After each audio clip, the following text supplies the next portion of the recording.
Deion Sanders has always been outspoken, but this time the fire in his words hit differently. He wasn't just speaking as primetime, the Hall of Fame legend who electrified the NFL. He was speaking as a father, watching his son step into the league, and feeling like the Cleveland Browns weren't giving him the respect or opportunity he deserved. The story of Shedeur Sanders has been one of pressure, scrutiny, and relentless criticism. From the moment he transferred to Colorado to play under his father, the spotlight grew harsher. Every throw, every decision, every sideline gesture was picked apart. By the time draft season rolled around, the narrative had already been written by scouts and talking heads. Arrogant, entitled, not ready. Deion wasn't having it. He knew those labels weren't just lazy, they were dangerous. To him, Shedeur's confidence wasn't arrogance. It was preparation. His swagger wasn't ego. It was the result of hours of film study, drills, and a determination that mirrored the same hunger Deion himself had shown decades earlier. And yet, when draft day came, Shedeur slipped lower than many had predicted. The whispers of,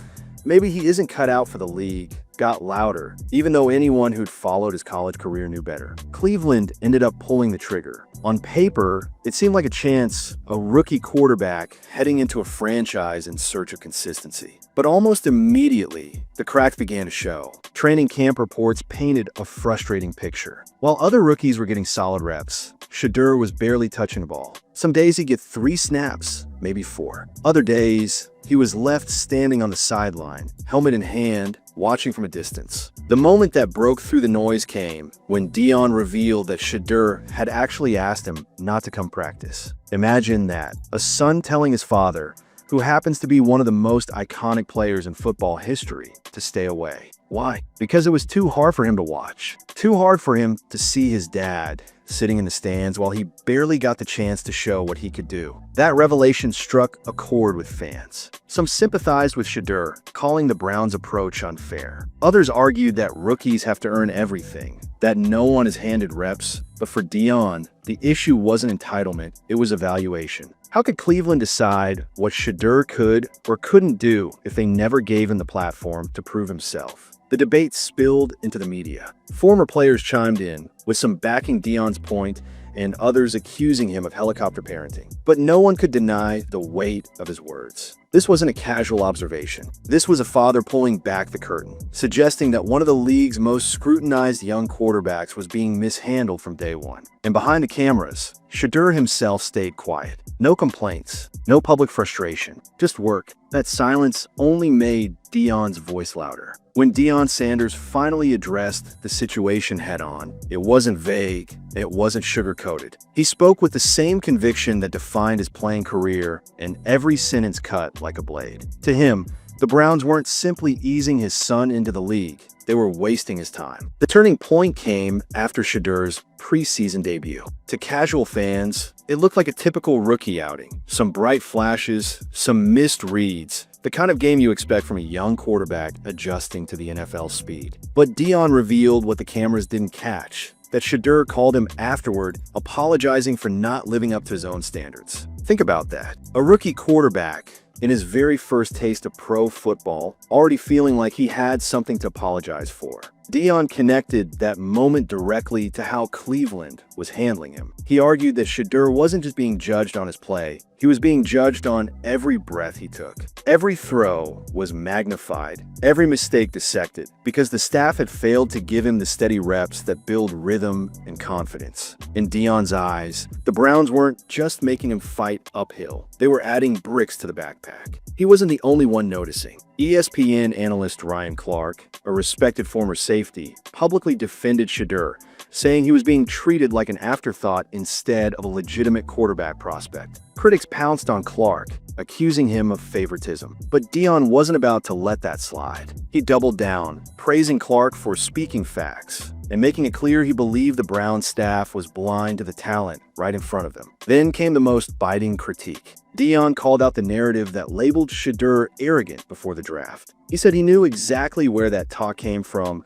coaches, scouts, evaluators who confuse confidence with entitlement. To him, it was lazy analysis that had bled into the way the Browns were handling his son now. He reminded anyone listening that confidence is a trait of every great quarterback. From Tom Brady to Joe Burrow, Swagger isn't optional, it's required. The more Deion spoke, the more uncomfortable it became for Cleveland. Because this wasn't just a father defending his child. This was a Hall of Famer with a microphone, exposing what he believed were cracks in the system. And unlike some outspoken parents, Deion's perspective couldn't be easily dismissed. His resume was bulletproof, his eye for talent undeniable. When he said Shedeur deserved better, people paid attention. Meanwhile, Shedeur's silence continued to fuel the narrative. He never lashed out. He never contradicted the coaches. Instead, he worked in the shadows, taking whatever limited reps he was given and staying patient. That contrast made Deion's words even more powerful. The father wasn't covering for a son who was complaining. He was spotlighting a son who refused to complain, even when the situation seemed unfair. The story was no longer about one rookie quarterback. It had turned into a national conversation about how the Browns were handling their future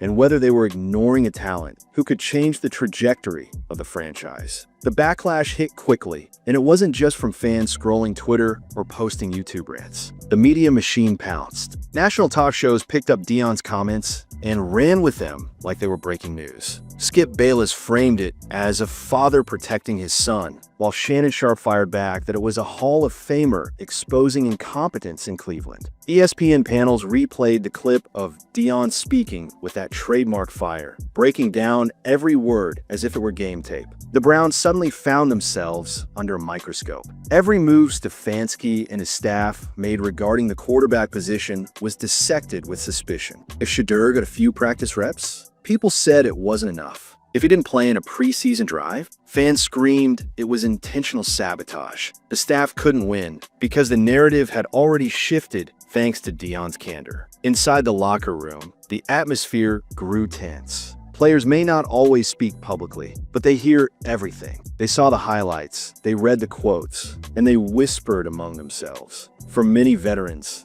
Deion's words echoed what they had already been thinking. Why draft a quarterback with this much talent if you're going to keep him chained to the bench? Others worried about the distraction, but even they couldn't deny Shedeur's calm presence contrasted sharply with the storm outside. What made the situation more combustible was Shedeur's own performance. Every time he got the ball in practice, teammates saw flashes. The accuracy, the poise, the ability to process quickly, it was all there. It wasn't hype, it wasn't myth. Guys on defense hated lining up against him because he kept torching them on quick throws. Receivers loved working with him because he delivered balls exactly where they needed to be. In quiet conversations, more and more Browns players started saying the same thing. This kid is ready. Meanwhile, the fan base was split in two. Some believed Deion should back off, arguing that his involvement only added pressure. But others saw him as the voice of the people. Fans who had been screaming for Shedeur to start finally felt validated. They weren't just shouting into the void anymore. They had Deion Sanders himself, one of the greatest athletes in history, echoing their frustrations. The tipping point came during a live Browns game. Cameras panned the sideline and caught Shedeur standing calmly, helmet in hand, while the offense struggled on the field. Social media exploded. Memes flooded in. Put him in. Free Shedeur. Bench Stefanski before Shedeur.